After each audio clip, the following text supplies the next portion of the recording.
What's up, everybody, and welcome back to another edition of our Three Things post-game podcast, brought to you by TarHillIllustrated.com. Of course, if you are watching our YouTube channel, that's Tar Heel Illustrated. I'm THI staff writer Jacob Turner, and joining me from actually right across the court over there. Hey. What's up, AJ? If I go like this, I can see you on the other side. Yeah, I know, man. I can kind of hear you if I listen hard enough. Is our very own publisher, Andrew Jones, as you guys obviously know. And AJ, we're here after Carolina's convincing 91-71 win, I think would be probably a good way to describe it. I'm going to run through some stats real quick, and then we'll dive into it. Caleb Love obviously leading the way for the Tar Heels, 23 points, big game for him. Another double-double for Armando Bacot, 19 points, 11 boards. RJ Davis right behind with 17 points, and Puff Johnson coming off the bench with 8 points. So just a really all-around complete performance in a lot of ways from Carolina, which we're going to dive into here in a second. And AJ, I think we have to start with this because we talked about this a lot during the game where we were sitting up in the crow's nest up there. The job that Leaky Black did on Hunter Tyson was exceptional tonight, man. Tyson attempted just 2 shots, completely shut down, looked frustrated. And we talked about this up there in the crow's nest, like I said, of the most impressive part about it was it wasn't that like Tyson, like again, just 2 shots. It wasn't like he was getting the ball and missing shots. That Leaky wasn't letting him get the ball in the first place. And very reminiscent of the jobs that he's done in the past against the likes of Buddy Boeheim in this very building right here, where the best defense is just not allowing the other team's best player to even get the ball in the first place. And that's exactly what happened tonight. So that's where I want to start, because I thought that was obviously offensively was huge for Carolina, what they were able to do through Caleb, RJ, and Armando. But I thought what Leaky was able to do in stopping Clemson's best player really set the tone for the game and was just huge for the Tar Heels. By the way, on behalf of all the old scribes in the world, a real crow's nest you could find at Reynolds Coliseum, at Cole Fieldhouse. They actually have one in Carmichael here, and they still have one in Duke. But they do have a nice. You need to experience a true crow's nest if you really. I've done video from Carmichael when they played Wofford there, a game nobody wants to talk about. But I was up in the crow's nest for that one. The worst one was at. I got stuck in the one at Cole Fieldhouse one time. Most time I was down on the floor, but Cole Fieldhouse I got stuck in a crow's nest. Probably in quite the right way to describe it. But well, and people don't want to hear about crow's nest, but they do want to hear about Leaky's defense. Yeah, they definitely want to hear about that. It was sensational from the outset. You were sitting next to me, and I was tracking his touches, Hunter Tyson's touches. And the first TV timeout, I said, hey, Tyson hasn't attempted a shot yet. And then he attempted his first shot, I think, in around 13 minutes, and it was a miss. His second shot, and Hubert even alluded to this after the game when I asked him about Leaky just kind of got lost. He made a mistake, didn't get around a screen properly, and Tyson hit a wide open 3, and that was it. Yeah. He didn't attempt a shot the rest of the game. And Leaky gets the lion's share of the credit here, but Puff was on him for like the last 4.5 minutes of the first half and did the same thing to him. I thought that the length, the athletic ability, just sticking with him. You know, a lot of times if you're up high, which I do like sometimes, we can see the principles of the game and the principles of volume and defense. Leaky said, I mean, he did stay between Hunter and the ball and everything, but he was so much closer to Hunter Tyson because he could score from anywhere. And as Hubert said, he's a pro. He's an NBA player. And Leaky did not let him get open. Tyson was visibly frustrated. And then there were 2 times when Tyson was in transition. One time, RJ drew a charge on him, so he didn't get the shot attempt there. Another time, Carolina frustrated him so much that Tyson tried to go too fast on a play and lost the dribble out of bounds early in the second half. So I think the key to the game, other than the fact that the Tar Heels came out ready to play and they were playing for each other, or some stuff we'll talk about later. If strictly you talk about basketball on the court, the key to the game was a job that Leaky did, and Puff to a lesser extent when he was in, on Hunter Tyson. Because PJ Hall going off, one of the 2 of them can't beat you. But if they both have big-time games, they can win in this building. And honestly, if I could sidebar from that, Hall had 10 of Clemson's first 19 points. Yeah, he was good early. He had 8 points the rest of the way. So what did they have the rest of the way? 52?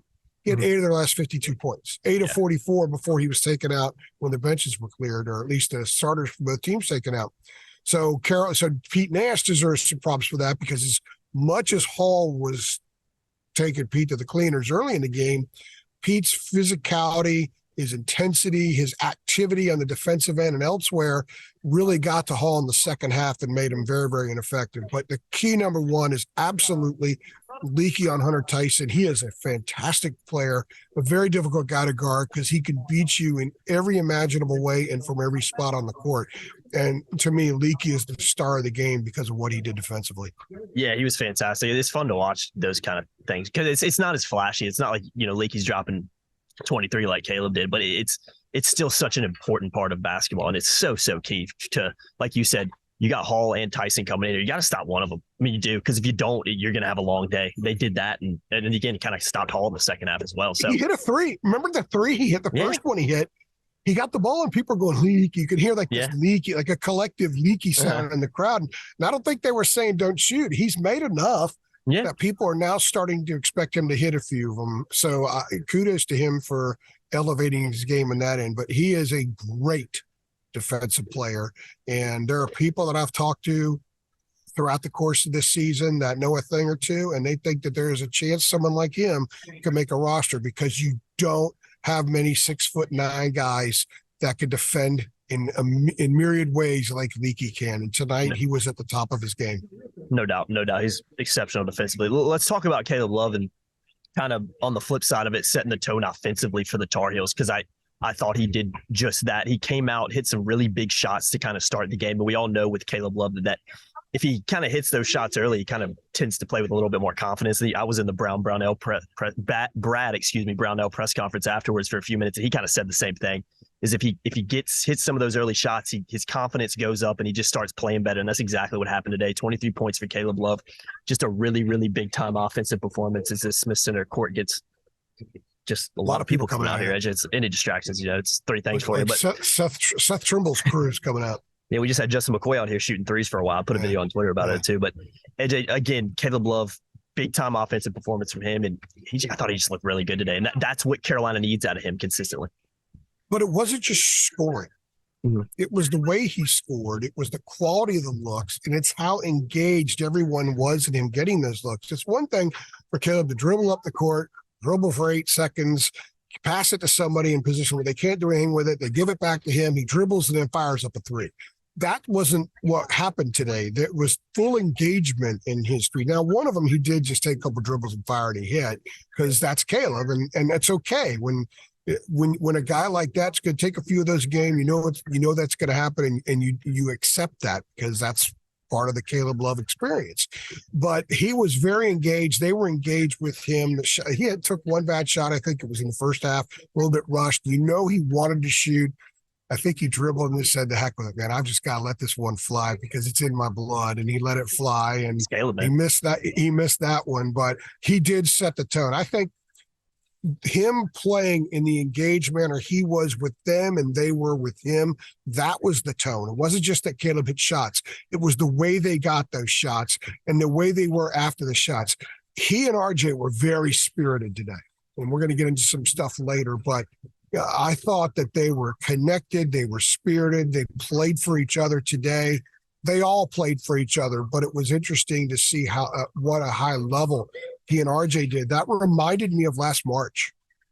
Yeah, it reminded me sitting courtside in Philadelphia. I like to use Philadelphia example because I thought the UCLA game in the second half, the way they defended and then the way they got Caleb shots was at an exceptionally high level that they need to return to. And I saw a lot of that today in this game from Caleb. And after the game, he was talking team. Mm-hmm. He wasn't talking Caleb. He also had 5 assists, by the way. Yeah. And he could have had a couple more. He was passing up shots for guys. He had Puff in the corner. It was a miss. In fact, Hubert said that play made him emotional because the guy that has at times hurt possessions by just not being as sound as he needs to be was sound to a level that you would use that as a teaching video, the way he did a lot of that stuff today. Mm-hmm. So there are enormous little positive things that occurred today that together give you a 20-point win over a team that was tied for the lead in the ACC coming into this game. And on one end, it's Leaky, and on the other end, I thought it was Cannon. Yeah, and the last thing I want to talk about, AJ, we'll probably spend the most time on this because I thought this was really the biggest takeaway from today and from the post-game stuff is it looked like Carolina played for each other. And it obviously coming into the game, 3-game losing streak, a lot of things being said everywhere about chemistry with this team, effort with this team, and it was evident once the Salem. It wasn't good enough. If it was a team that didn't look like they wanted to be there, didn't show up, didn't play very well. But going back to the post-game interviews, go watch them on our YouTube channel. RJ Davis essentially said, it's a great interview, said that he called a players-only meeting on Thursday, brought everybody in just to kind of clear the air, for lack of a better word. I think he used bring some positive vibes back to everybody. I think what he essentially said is he let everybody speak and air out things, frustrations, concerns, ambitions for the season, whatever it may be. And he said it was a very, very positive meeting. And the next day at practice, he said it was a lot more lightheaded, spirited, fun, laughing. It was just the guys that I think the meeting, in his words, seemed to have worked. Now, we talked about this off camera. It's just one game. It has to be continued into the rest of the season. It has to be continued on Monday night against Miami, who's another tough opponent. But again, I tweeted this too, and I don't know if anybody else noticed this. It seemed like there were a lot more kind of high fives being thrown around after good plays today. Maybe not even a good play. Just, hey, a lot more kind of patting on the back, smacking the butt, fanny smacking. It just seemed like that was something I noticed that maybe wasn't around over the last couple of weeks. And I think that speaks to the togetherness that we saw from the Tar Heels today. Again, it has to be continued going into the rest of the season, but I think Carolina was at a major crossroads following that loss to Winston-Salem, and maybe they chose the right road to go down when they got there, but they got to keep going down that road. They got to keep continuing to do and play like they did today, and good things can happen. But again, I think that's probably the biggest takeaway, probably the biggest positive from what we saw today and from what we heard from the players afterwards. Think about the time between Wednesday night's game, actually, or Tuesday night's game during the game, because Twitter was just in a volcano erupting on it is it ever not.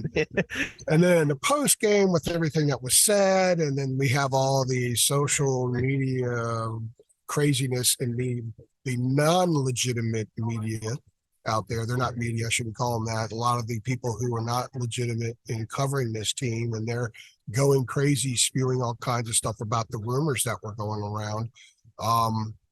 This club, and then you think of the way they perform and the fact that they weren't connected. And three of the players told me Tuesday night that they had chemistry issues. This team needed a cleansing. They needed a massive shower. They needed to stand under a waterfall and just let the water pour over them and clean everything off and start fresh. That feeling when you go out and you exercise in the summer and it's hot, or you do yard work and you're grimy and nasty, and you slump into the shower and you take a great shower and you walk out of it, you're spry and you feel great. Yeah, you feel great. I think that's what we saw today. And there were a lot of things that had to get washed off, man. From a basketball perspective, I mean, they smelled the other night, right? From a chemistry perspective, to their words, they smelled the other night.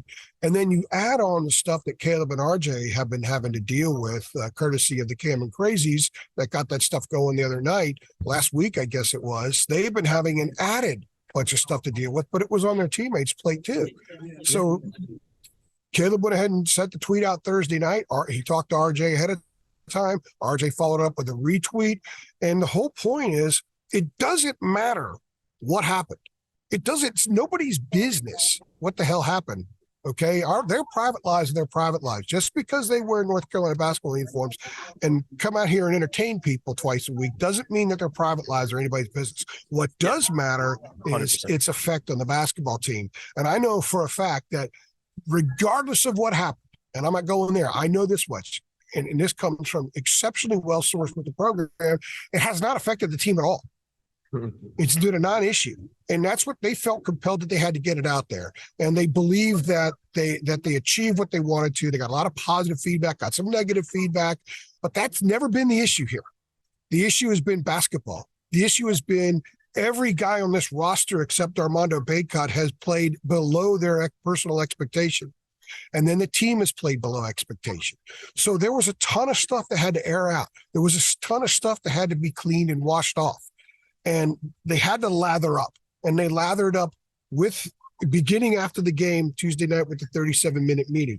And then you go to the team meeting that RJ called. Then they had the meeting, the hangout at Dewey Ferris's house. The night after. Yeah. Where the guys let everything out. And we don't know how much emotion there was in there because they're not talking. That's great. That's their business. That should stay behind that wall. I'm cool with that. And then Hubert in practice Friday chooses different guys and puts 15-pound vests on them and wants them to practice with that on some. And the whole point was You guys have been playing with too much weight on your shoulders. So let's play with the weight for a few minutes and then take it off and see how freeing that is, how liberating that is. I think all the stuff that we saw from the beginning of the post game Tuesday night in Winston-Salem to what we saw when these kids came out of the tunnel or started doing shoot around today before the game, and you and I were on baseline, and we both noticed they were really loose today. That was a 4-day cleansing that took place. And basketball isn't just shooting the ball. It's not just dribbling the ball. It's not just communicating on defense and playing volume man and boxing out on stuff like that. Basketball is so much more than that. And the group has to be connected.